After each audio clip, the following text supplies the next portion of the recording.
Alrighty, good morning, everyone. This session, it's going to be a conversation. Then we're gonna ask you to participate as much as you want. And it deals with a very important subject. How do we maintain the passion and the joy in the practice of surgery? Something that the Reimagining Practice of Surgery Task Force at SAGES has been concentrating as a response of what we all have been living, which is an increase in burnout among surgeons. I don't know if you were there yesterday, where Debbie Keller and the QoS committee group presented their job, where a questionnaire of over 600 surgeons responding showed a 69% of surgeons fulfilled the criteria of burnout. Then rather than concentrating on burnout, because I don't know about you, but I'm a little tired about hearing that I need to do more yoga and have more balance between my personal life and work life, because it seems that the honor is on us. We need to continue doing things, is trying to see how we can change the environment that we work, understanding that there has been a little bit of brainwashing and we have more power than the one that they made us believe. And at the same time, little tips and trips about what can you do to maintain that fun in the practice of surgery.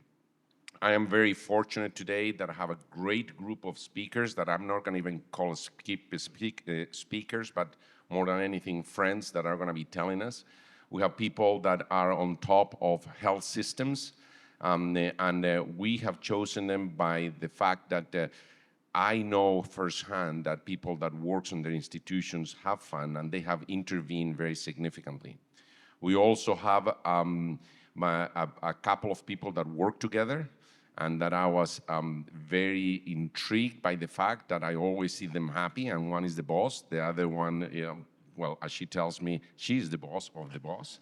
Then we have Sharona Ross, of course, that has been a lead in terms of women in surgery, and to give us all of those tips. I hope that at the end of this session, you're gonna have practical things that you're going to be able to take to your institution and try to activate them. Then without any further ado, I want my co-chair, who has led us to this session, and we have had several calls over the last several months, to introduce herself, and then I'm going to ask everybody from my left to my right to introduce. Ajita? Good morning. My name is Ajita Prabhu, and I work at the Cleveland Clinic, and I'm the program director of the Cleveland Clinic General Surgery Residency Program. My name is Sharona Ross, and I'm a foregut and HPB surgeon at Advent Health Tampa. And I'm really passionate about bringing the younger generation to join a career in surgery, because I think it's extremely rewarding. And when you have support system, it works. You just need to find your support system. Mark. Good morning, everyone. My name's Mark Talamini. I'm the executive director currently of the medical group at Northwell Health in New York City, and I'm a general surgeon by training. And I want to thank you, Horacio, thank you as well for putting this together. It's a really important, timely topic, and we're glad you're all here this morning. Good morning. My name's John Mellinger. I have the privilege of serving currently as Vice President for the American Board of Surgery. Also very grateful for the chance to be part of this panel, and for those of you that got up early to be here. My name is Michael Rosen. As mentioned, I work for Dr. Prabhu at the Cleveland Clinic. In my other title, I run the hernia program with a bunch of great folks at the clinic. I'm really honored to be a part of this panel, and I look forward to sharing some thoughts as well on the topic. So, Horacio, I think it's worth a moment talking about how we got here. And being in medicine and surgery now for many years, I've thought about this a lot. And a book that crystallized this for me is a book called The Death of the Guilds. It was written in 1999 by a guy named Krauss. And it's a fascinating study that compares what happened to the guilds in the Middle Ages to the professions in the 20th century. Because what you had in the early Middle Ages is each of the guilds, the silver makers, the bakers, they had their own rules for who could join the profession, or the profession, the guild.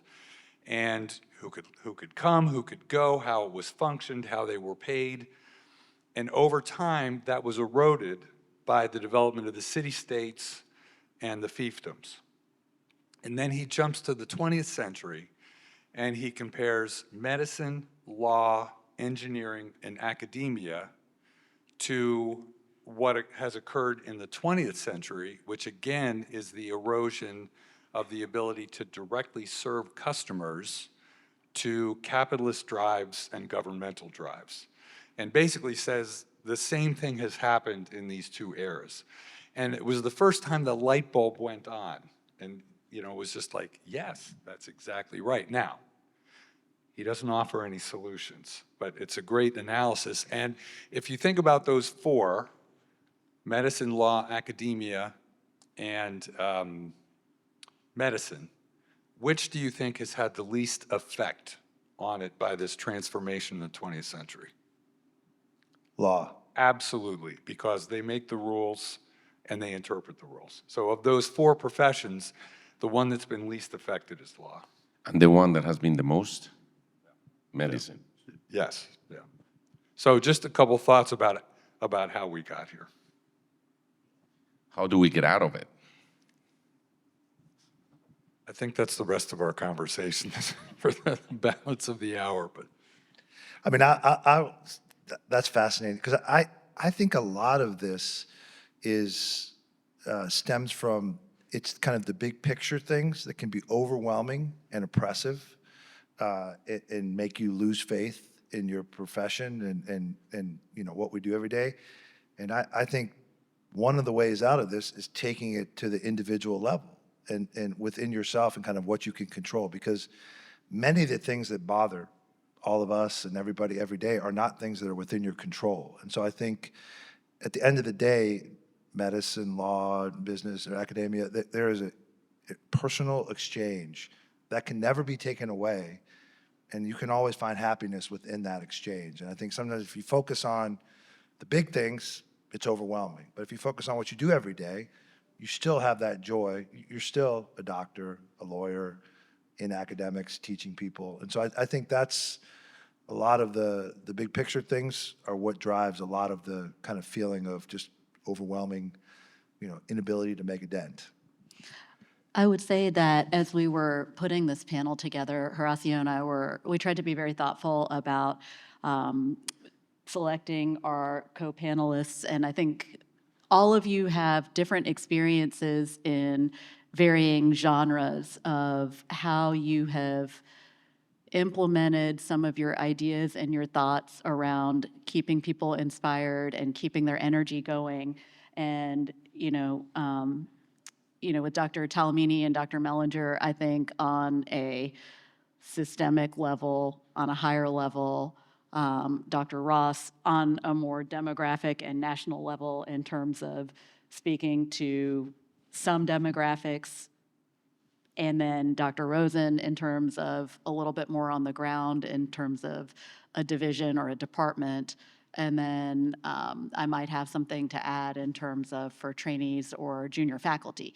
And so one of the things that we had talked about was all of you sharing some of your wisdom in terms of what are some of the ideas that you've brought to the people around you. All of you are visionary people who have inspired the people around you, and we were hoping that you might be able to share with us in turn, with relativity to your practice environments, how you do that and what are the things that you do. Well, it's a privilege to be part of the conversation. I'd like to riff to answer that off what Mike was saying. And there's two quotes I often have used in my own heart and mind, and also in working with learners, which a lot of my career has been in this education sphere, to sort of frame this. So what you were saying about making it personal, bringing it home, keeping the focus on what can I contribute rather than blaming a system or an institution, of which I'm a part, by the way, for all the challenges that I'm facing. And the one quote was T.S. Eliot, and he said, in modern times, we've become enamored with the idea that we can create systems so perfect we will no longer have to be good. And that doesn't work. And so part of the the issue, I think, for me has been how do I help my learners and how do I show up myself as a good contributor? And when I do that, I think I find what Mike was talking about, that there's a fulfillment and a joy in that, whatever the systemic challenges are really persists and can be renewed day by day. The other is a quote from C.S. Lewis, and he said that in ancient times, the fundamental question people seemed to wrestle with was how to conform themselves to reality, and the answer was the cultivation of depth of character and virtue, which endures a lot of trials. But in modern times, we've become fascinated with bending reality to suit our wishes, and the answers become technique. And again, like the Eliot quote, systems and techniques aren't what make us show up as meaningful contributors. So I have a story I can tell, but maybe I should pause there and see if others want to comment. Ajita. Well, say the story. All right, quick story to try to give an illustration of what I'm talking about. So as a program director some years ago, I had this rising class of chief residents. 4 of the 5 had major professionalism issues. I won't tell you what they were, but I will tell you that they were the kind of things that could get people kicked out of a training program. And as we prepared for their chief year, one of my faculty came to me and put his arm around me and said, you better buckle yourself in. This is going to be a rough ride this year. And that it dawned on me that and this is maybe a key point for our discussion, that we learn from our failures. So it dawned on me that I had already failed in this situation because I was managing this in a reactive rather than a proactive way. So the question was, how can I manage this problem in a proactive way? And the idea came that what my chief residents didn't have was a forum in the hospital and in the course of their training that allowed them to process things like issues of character and virtue and being good, as Eliot and Lewis would have referenced. So I came up with the idea that we'd have a little monthly book club. We'd spend 1 hour once a month. I bought these little 50-page John Maxwell leadership books at Barnes & Noble and handed them out. There were 5 different themes that they covered. And I just said, every month, you read that book, you come back next month, you've only got to do 2 things. You got to tell me one thing you learned from the book and one situation in which you applied that lesson in your duties as a chief resident. Well, by the end of the year, I won't say that there wasn't some rough waters in the course, there was, but they came to me as a group and they said, this was the most significant personal development thing we've done in our entire period of training. And one of them said that the little book on relationships, along with some counseling, had saved his marriage that year. So this idea of being personal, trying to ask what can we contribute at the level at which we function, and engaging with people around us in longitudinal and relational ways rather than just systemic strategies, I think can be very powerful. That's a great strategy, and I'm not surprised that you came up with it. That's really wonderful. I think also we do have to acknowledge that, we use the term burnout. I have a friend who's a chair of surgery who refuses to use that term. He says we should be saying moral injury, not burnout, because burnout makes it our problem. But what's really happened in this shift that's described in this book is a moral injury. Or if you put it a little bit differently, we've kind of been taken advantage of. I'm convinced this is the best job in the world.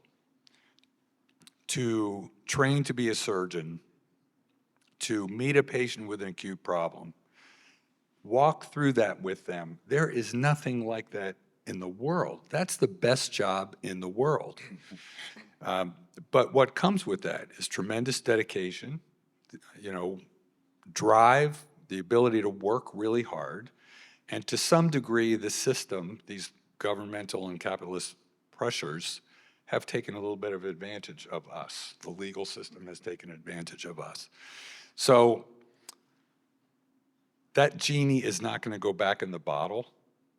I think we do have to do what we can to change the elements of that system, and that's the advocacy side of the equation. And then beyond that, it's a matter of managing ourselves and managing our relationships in ways that can best get us the joy of that great profession. It's kind of not surprising. If you take a highly motivated professional. You take them through a schooling and training experience that is, the max in delayed gratification. They finally get to where they're going to do what they're going to do, and they wind up sitting in front of a computer instead of talking to their patients. And then we're surprised that people have trouble with that. So I think that's kind of where we are. And I would go even a little further, because you put them on the computer, and the majority of us are overachievers, and they put us in a situation that we feel we're constantly failing. Why? Because we haven't signed all the orders. We haven't done all our medical records. We haven't answered our emails. And then you start, I'm a failure. And no one says that, but inside yourself, you never try to catch up. And I think that what you all have said about taking it to the individual level, and not to forget, this is a fantastic profession. We get to act with our hands, and we help people at the same time. And usually the issue is done, you cure them, and you move on. Then we cannot forget that. And at the same time, I think we need to rebel a little bit. When they ask you to do all of these tasks, question why. A typical example is we had a tumor board, and I requested to make sure that everybody documents in one line what is the decision of the tumor board. All of the sudden, administrator caught up on this, and they created all of this form that now, rather than the line that I wanted, was to fill up completely every single thing. And it is because they passed what the clerical people did to the surgeon. In that way, they didn't need to do it. And when you ask why, they tell you, well, it's the accreditation. Show me when. And then you realize that a lot of things that they tell us we have to do, we don't. It's just in our nature, rather than fighting, it's better, let's just do it. But let's just do it. I mean, Mark, John, and I have seen how over the last decades, the let's just do it has increased our tasks that are not at the level of our skills, but tasks that are clerical, that we should have never accepted to do. I would like to ask a little bit of Sharona. Sharona, you have inspired a huge number of women, and through the difficulties that many times that population has to go through, the surgery training or not, is really inspiring to see that they go to your meetings and they come up and they're inspired, and it's kind of, they like more the profession again. Can you expand on that? Sure. I think in general, surgery has a negative perception among the younger generation. And it's not because it should, it's because of what it used to be and how difficult it used to be. This new generation, which is the Z generation, a little bit of the millennials that really wanted more quality of life, and not like, I don't know how many of us of X generation, but we had different expectations, and we were trained differently, and so everything has been a little bit harsher than they would like to live their life with. And so listening to the younger generation, which is very different, is important. And I think that for them to see that it's changing, that there's room for them, that they can identify with different women in different roles in surgery, that they can identify and find mentors, not just women, but among men surgeons, is important. And we did a lot of studies regarding, where is the negative perception coming from? And it's really from professors in medical school and people that early on sway them away from, oh, you'll never have a family, you'll never have kids, you'll never have time to live a life, and it's whatever you choose it to be. And so they need to hear that, and you know that more than 50% of the medical students are women, but a very small percentage are still choosing a career in surgery. So this is something that we have to attend to, and when they get to meet women surgeons that have it together, more or less, I mean, nobody's perfect. I mean, it's not easy, it's a very demanding job, but it's a very rewarding job, and if you have or develop a tribe behind you, you're not alone. And women still have a lot of, challenges. in surgery. Not because they're not capable, they're highly capable, but there's some obstacles along the way. And when they feel alone, that's hard. And that leads to more burnout and more hard work and then more burnout. And so the more we come together and talk and listen, so I have my experience, but I have experience of many women from around the country just by listening to what they go through. And I'm talking about attending surgeons. And then the younger generation sees that and how we all come together and work together to support each other, and they can see themselves doing it because they're very smart. In fact, they're brilliant with all the knowledge that they get with the technology today. It's just they're also smart about their lifestyle and what the expectations are. And I think that would lead to a better overall care and happier surgeons. It's just that my generation needs to first listen, try to adapt, and it's not like I'm tired of working hard, right? But I don't know how not to. And that generation, actually, when you listen to them, teaches you, you know? So Sharona, what drove you to, by the way, your work has been fantastic, important, impactful. Congratulations. It's a wonderful thing. What drove you to that call? I love what I do. I find it very, very rewarding. I've been training residents and fellows for many years now, and I think that women do a great job as surgeons all around. And it started back in 2009 when we have a summer research program, and I always see the guys. They all come and they learn how to write paper, how to collect data, analyze it, how to write abstracts, manuscripts, how to present in national conferences, and really see what being a surgeon is like. But back in 2009, for the first time, saw a few women. And so I came into it and I was so excited. I was like, hey, so what makes you want to be a surgeon? And I looked at me and said, no, no, no, no, we are not planning to be surgeons. We just wanted to see if we want to go to medical school. And I was like, why? And that's when I realized that there's a really negative perception. Then we did the surveys and all that, realized that the problem exists. And so the first event that I did for women in surgery was in my living room back in 2009, and we did like an Evite. That's what we had at the time. And within like 2 weeks, I had 200 students at my house, and there was and all I brought is a panel of women attending surgeons, residents, my fellow, and just spend the evening together. And there was so much passion and so many questions. They were shocked that it is what it is, and they wanted more. And that's when we made the event national, and then it was national from like 25 to 30 states that women came, and then it became international without much effort. So it was so needed, and I was hoping, now we celebrated the 14th year, I was hoping it will die down because we don't need it anymore. But it took a force of its own, and we had women leaders from 10 different countries, from Kenya, from Ethiopia, from the Netherlands, from Korea, from China, from Spain, Italy, France, I mean, all different places. And what came out of it is now they each want to develop a chapter of women in surgery in their countries. And next year to stream it, the event, to all different countries, because what we find is that the issues that women have in surgery actually are relevant to all women in all professions, many professions.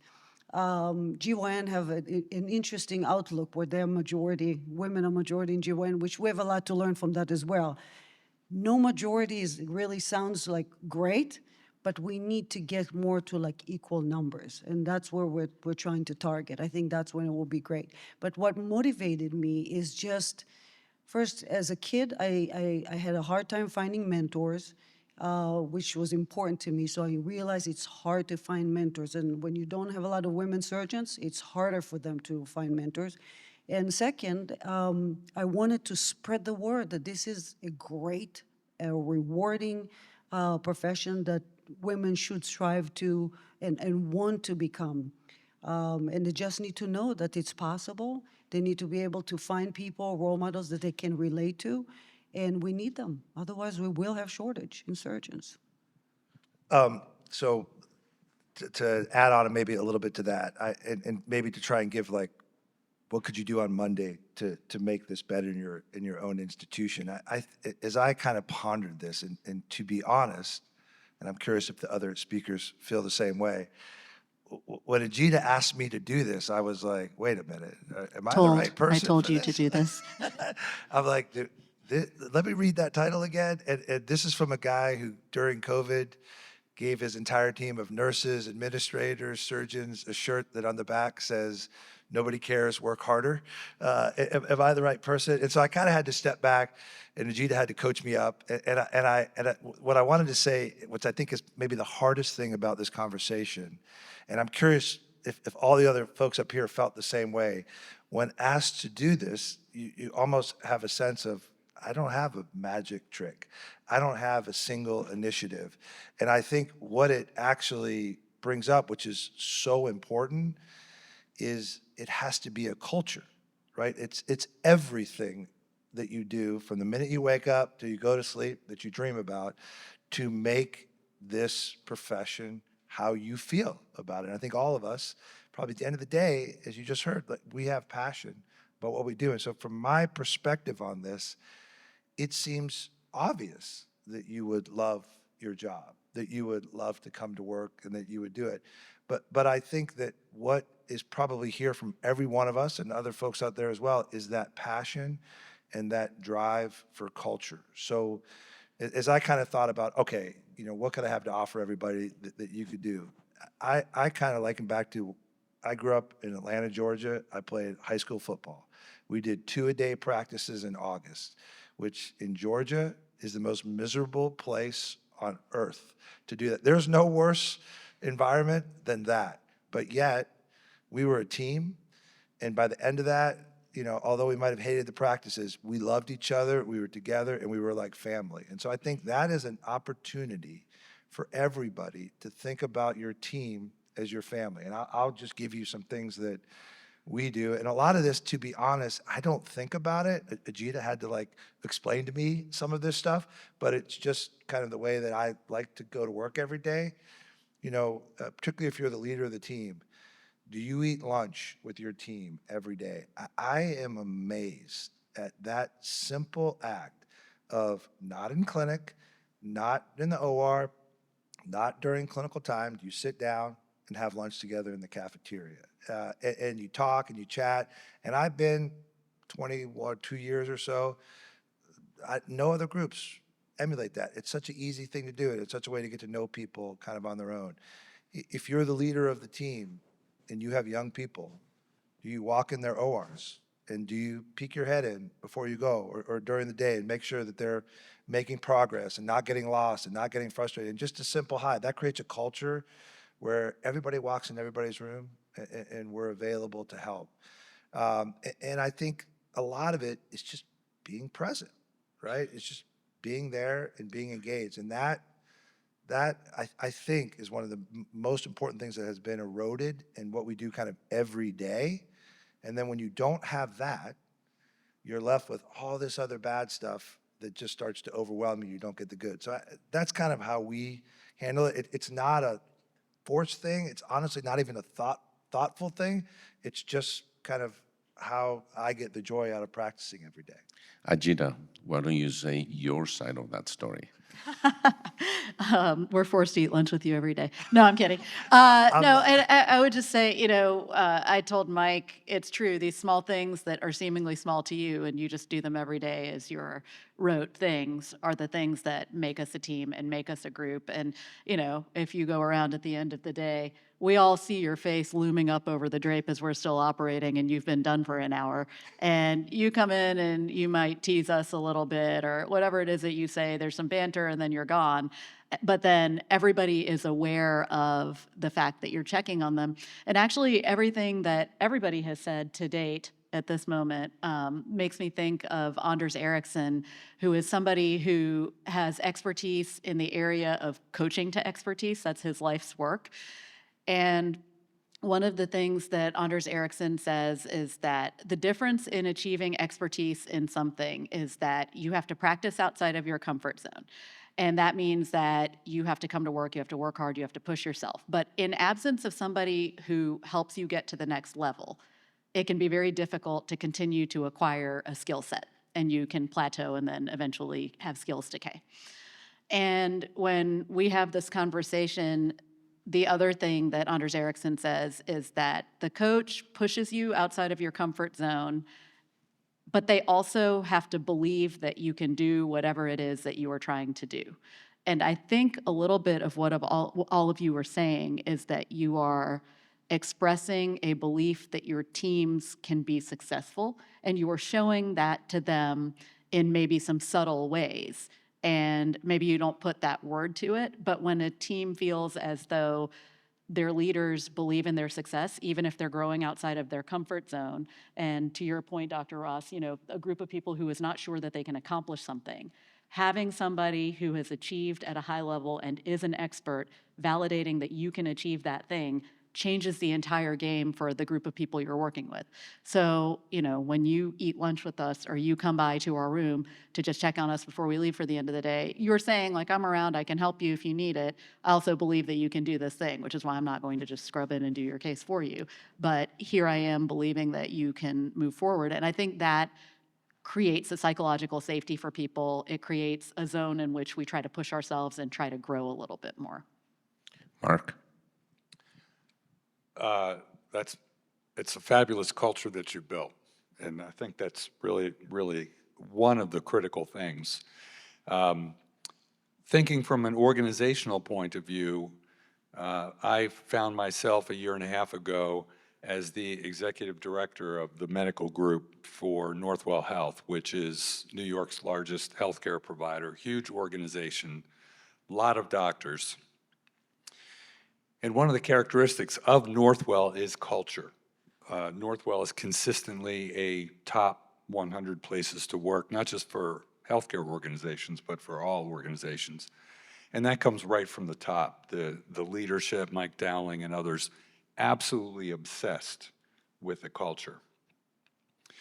But not necessarily the physicians. And what woke me up to this is there was an operations meeting, and all of the chairs of surgery were on this meeting, where the HR director, who's a fabulous person, was explaining all of the HR offerings available for well-being for all of the workers of the organization. And, it's fabulous stuff, gym memberships and contests for how many steps you take, and you win a trip to, wherever you think you're going. It's all kinds of great stuff.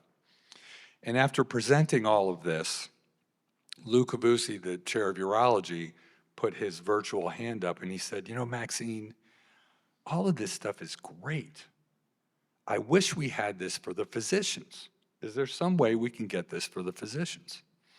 So I came to two realizations from his question. First, it was available to the physicians, but they're never going to access it the way everybody else does, because we really are different from the other populations. So I began to think, okay, we've got these 5,000 employed physicians in this huge organization. What is the business case? What makes it important for these doctors? Now, Sean, would you mind putting up, I brought just a couple of slides. Would you mind putting up that first slide that I brought? Yeah, so I began to realize 5,000 physicians, they're not all the same. So they're not all going to have the same value proposition. And if you think about a place like Northwell, the most important resource they have, you could argue, are the physicians. And if you want to future-proof an organization like Northwell or the Cleveland Clinic, one of the best ways you can do that is to guarantee the engagement of the physician community so that they are so bonded to the organization, nobody can pull them away. If you get to that state, then you really have future-proofed the organization. So I began to think, okay, what are the value propositions or the things that would engage the physicians and make them glued to the organization? And I realized that they're not all the same. And these are sort of terms that I made up or that we made up of different types of physicians. Impact drivers, those are sort of the more academically oriented types that want to change their profession. Value creators, the sort of business type folks. Foundational physicians, the ones coming to work every day. So the box on the left are all of our employed doctors. But at Northwell, we have 12,000 licensed doctors walking in and out of our hospitals. So the private doctors are also critically important to us. And we have a set of them that are very devoted to us and a set that maybe are not so devoted. And then we also have an IPA. So thinking through all of this, there are some value propositions that are the same for all of those docs. Our size, our ability to market now at a national level, and frankly, our culture, because that really is important. So after I heard Dr. Cavusi make that statement, we all decided that one of the best things we could do as a physician group is come up with programs that would scratch that itch of engagement for our physicians. And the way we did that is we went on a national tour, basically. We did interviews with, I think, 20 organizations across the country that we thought were doing this well. Sharona, we're going to have to go back and get to you and do an interview with you. But we found some amazingly creative things being done across the country to engage physicians. I won't take the time to tell you what some of them were, but they were really, really smart. We also interviewed a lot of our own physicians. We accessed our committees within our medical organization, the Physician Partners Group. And then we coalesced that into a program and a set of domains that we've just now recently launched. And it actually begins with a well-being self-assessment that is, it's a separate web page. You click the self-assessment, it asks you a bunch of questions, and then helps direct you to resources within Northwell, specifically for physicians to address what maybe your well-being needs. Now, we've just launched this, so we'll have to see how effective this is going to be. And at the same time, Northwell's a very relationship-driven organization. Our CEO, Michael Dowling, every morning's pretty much the same. He's in the Omega Diner in New Hyde Park and on Long Island every morning at 7 o'clock reading the New York Times. And at 7:30, he's having breakfast, usually with a physician. So, and that diner is filled with people having breakfast relating to each other. So we have a relationship-driven culture. And we try and reflect that in the medical group. We do large physician meetings in each of our regions each quarter. We do dinners that we have our physicians get together just around interest groups or around the fact that they're working together. So that is the strategy that we've taken as a large physician organization to try to get to this, this well-being. Sean, can you go to the next slide for me? Yeah, this is the journey. So this actually began because we won a Joy in Medicine Award in 2022 based on work that we called Home for Dinner. And the idea was we want to make the electronic medical record easier to use so that you can get home for dinner and be with your kids and not work on the EHR until 11 o'clock at night. We had some success with that. So we won the Bronze Joy in Medicine Award.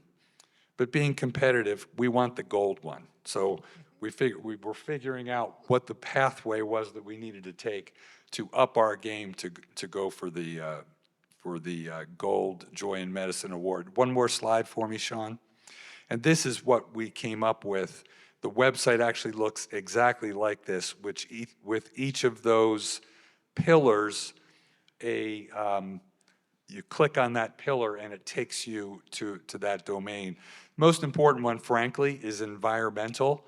And what we mean by environmental there is your work environment.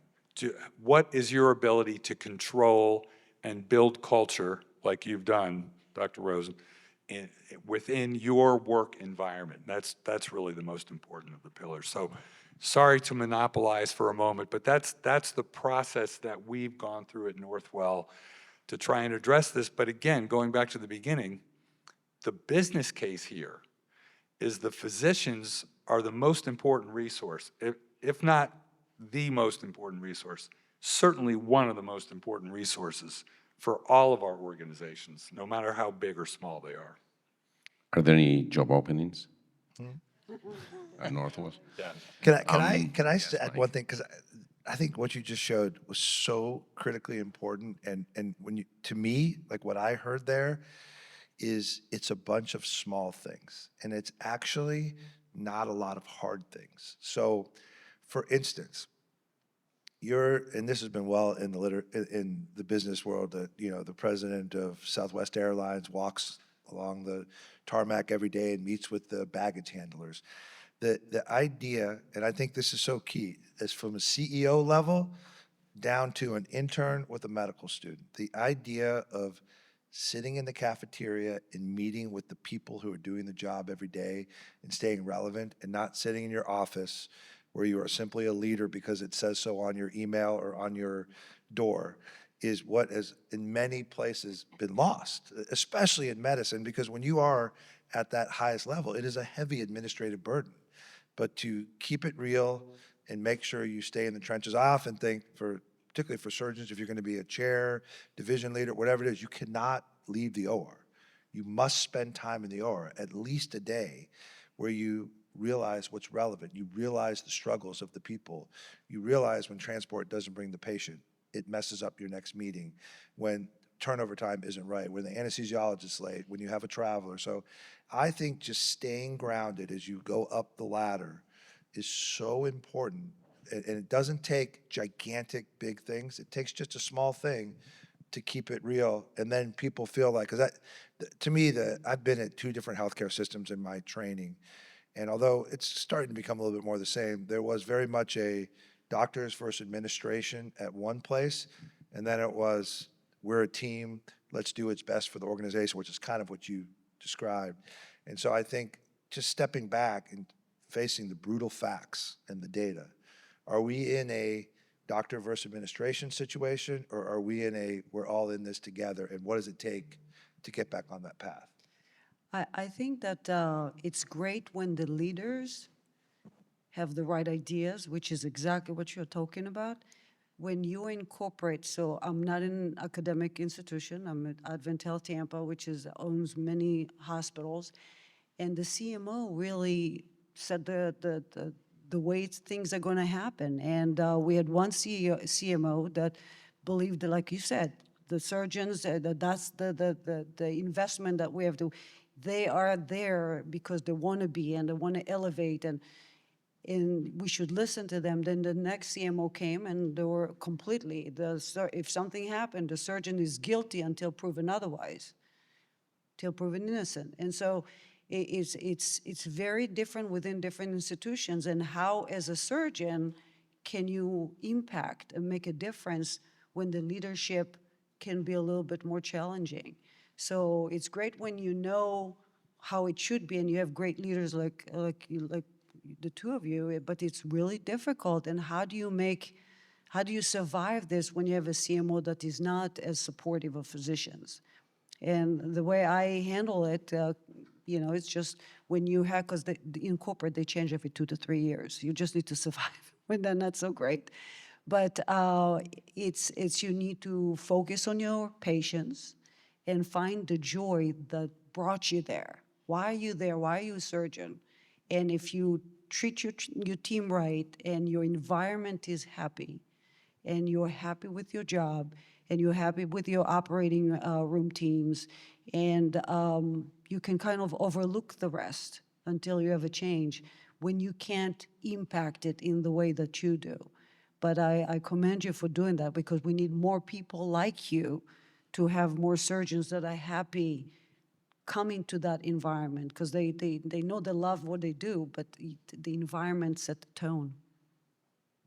Thank you for that. This is fascinating because you can see that everybody is involved in trying to get the physician's life better from different perspectives.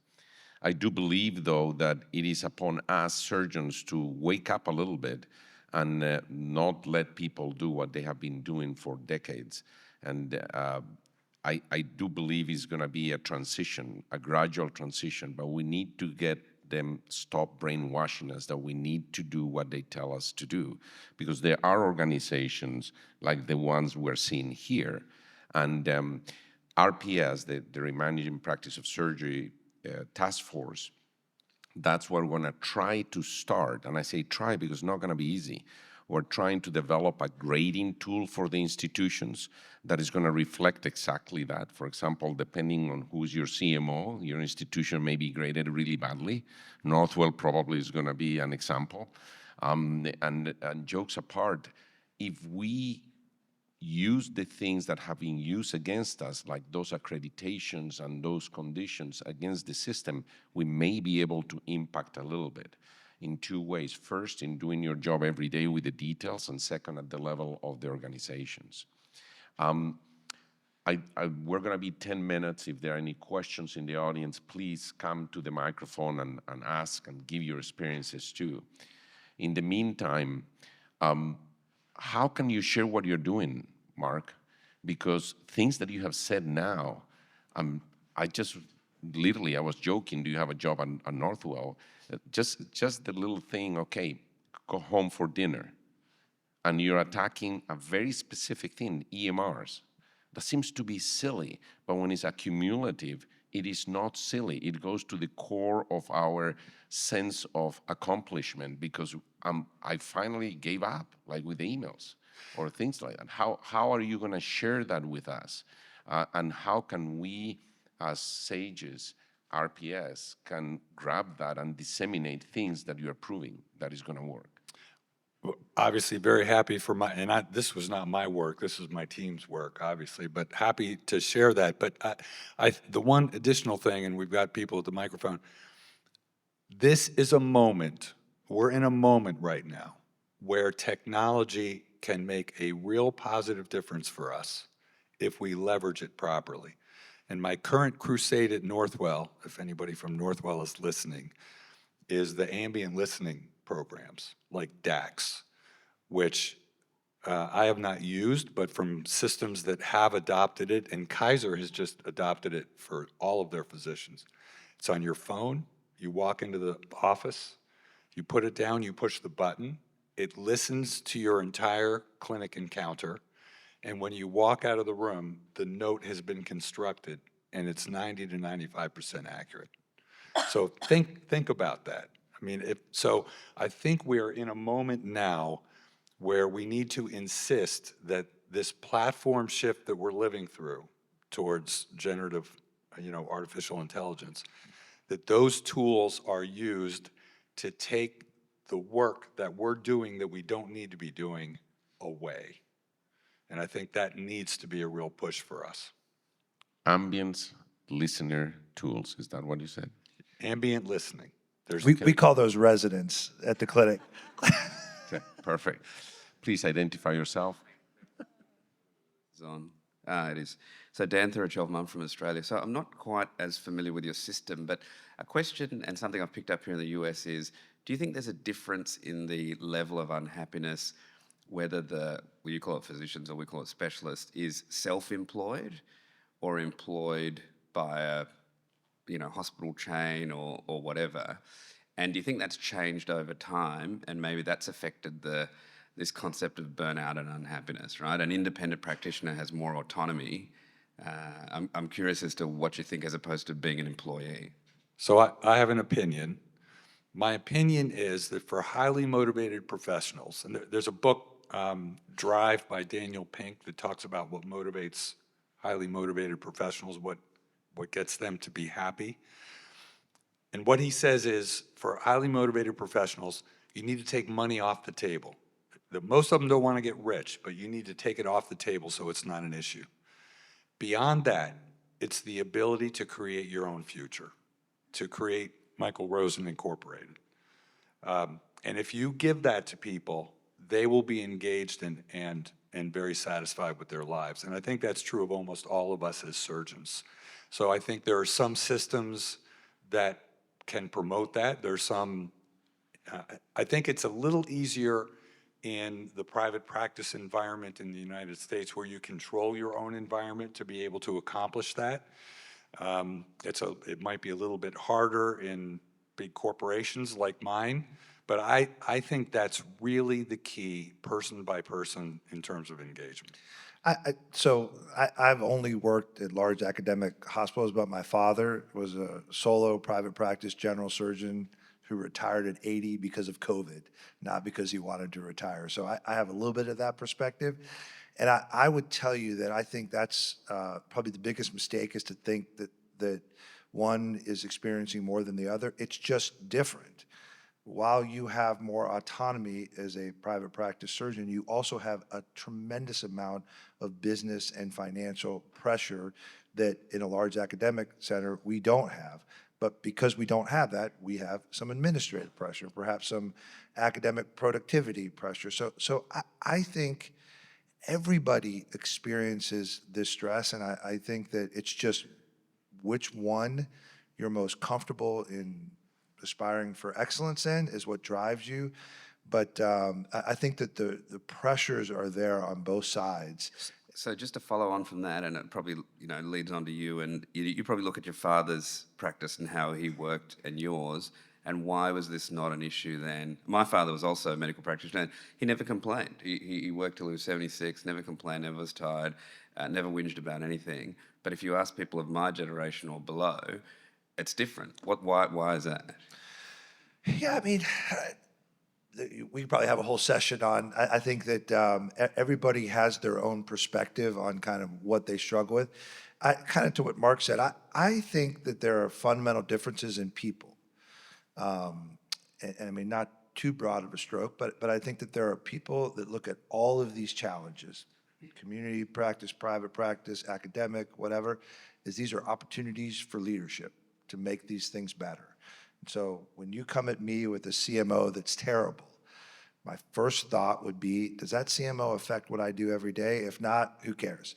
If that CMO affects what I do every day, this is an opportunity for me to engage and fight and make this better, and either win because of that CMO or win in spite of that CMO. That's just my kind of philosophy. Other people just feel that oppression, and they, instead of looking at this as leadership opportunities, they look at these as frustrations in day to day. And so I think, again, where you practice, to me, I mean, it's hard to say. I'm not in private practice, but I doubt that that's it. And I think generations have changed. I mean, times are different. People have other interests, and that's all okay, but I think that leads into it as well. Good morning. Thank you guys for the session. As an early career surgeon, obviously this is particularly relevant to me. I want to make a comment, and hopefully I won't take up too much time.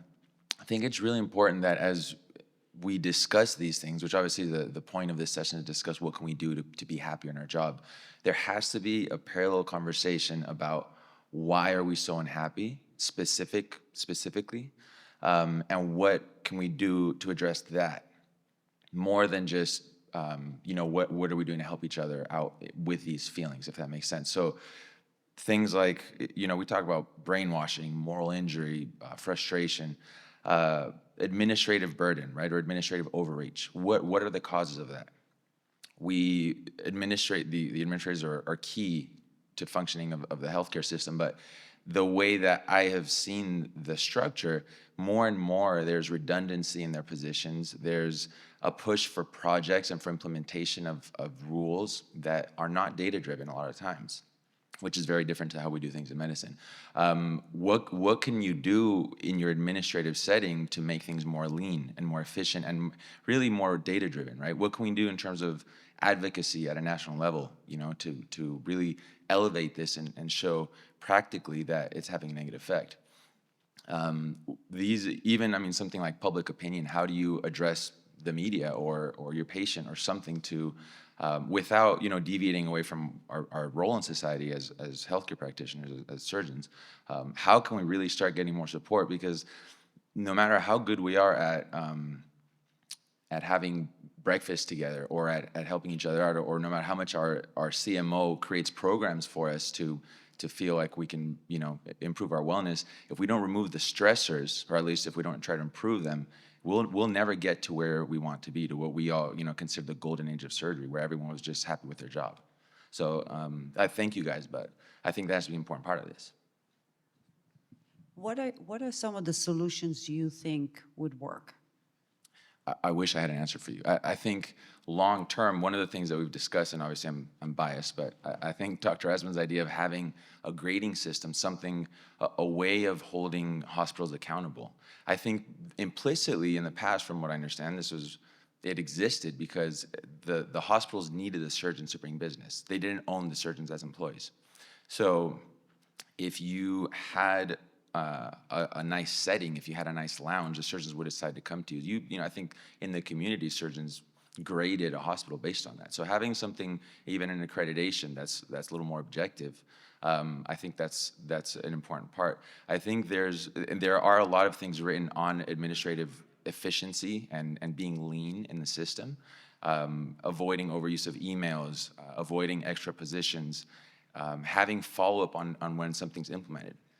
A lot of the things we do are based on, rules that Medicare sets up, that high-level governmental agencies set up, and that takes a lot of work to change. But a lot of the things we do are really at a systemic level at our hospital system, and I don't think any of us question, wait, do we really need to do this, or can I email someone? I've had situations in the past couple months where I've emailed administrators and said, wait, why is there this new change? Can we maybe go back to the way it was, or can we follow up and see if it has the effect we wanted? So, and there again, there are a lot of people that have researched this outside of medicine and has been implemented in IT, in the financial world. But we are so focused on what we do medically that it's hard for us to think, okay, how else do we attack this problem? Because there's no longer a matter of changing what we do as surgeons. And I don't think it is primarily our fault. I agree that there has been a huge culture shift in medicine. There's a higher emphasis on quality of life, which I myself, subscribe to. But I think the biggest problem is not so much what else can we just do amongst ourselves? How can we help each other? We really need to come together to make changes at a structural way, I think what I find useful, especially in corporate, is when you sit together, when you remember who your audience is. And unlike in academia, I know in academia it does too, but it's all about money. And so if you sit with them and understand what the answers that they have to give to the higher-ups, and you come together with a plan that would work for you, but also would work for them, because at the end of the day, you need to make them happy as much as you want them to make you happy. Absolutely. So what I find works is when I sit with them, and it's different when you sit with the CEO or the COO or the CFO, and talk to them about with the perspective of what's important to them and how they can do something for you as you satisfy their needs. You know what I mean? Right. And so it's always a combination when you work. And I don't know, in academia, I've been in academia for, about 3-4 years as an attending. So it was very frustrating to me where I was. And I think that it was not about you work harder, you get more. It was you work harder, somebody will get more. And it really bothered me. So going to corporate, you do the work, you get what you work for. And I like that. It works for me. But at the same time, there's a lot of other things that are really motivated by money, which I can handle it because I know what the target is. It's not about personal, HR, You make the money, they're happy. You treat your patients right, they're happy. So now what can they do for me? And maybe that's a good lesson in making yourself valuable to the system, or making them understand how valuable you are, as one of the many strategies, because I think you're clearly very good at being able to negotiate certain points. Realistically, money will always matter, and it matters to us, and it has to matter to the hospital, but having them understand that we are a part of that, and that if they, work with us for solutions instead of just implementing, restrictions or rules, we can have an impact. Thank you very much to everybody. The hour has passed extremely fast. This, at least for me, has been fascinating. I think what we have heard is, number one, we are lucky to have a great profession. We help people, we have fun. We should not forget that. Number two is many times little things have a big effect, as it has been said here. Number three is there's hope. We have health systems like Northwell that are listening and making changes. Number four, and probably the most important one, is get engaged. Don't let them brainwash you thinking that you don't have power. And the engagement could be, as it has been said, if it doesn't affect me what the CMO does, well, then just continue doing it. If it affects me, get engaged. And understand that everything that's asked for you, from you, may not be necessary. You just need to question it, especially for the new generations that after training, they think they have to do everything that they ask them to do in terms of medical records and et cetera. And the last thing is, welcome AI if it is really going to help us as it is. Any last closing comments from anybody? Well, just again, thank you for organizing this. I think it's a vitally important topic, and thank you all for coming. Ajita, thank you for helping build this up and Thank you. for allowing me to help to build this up. Good.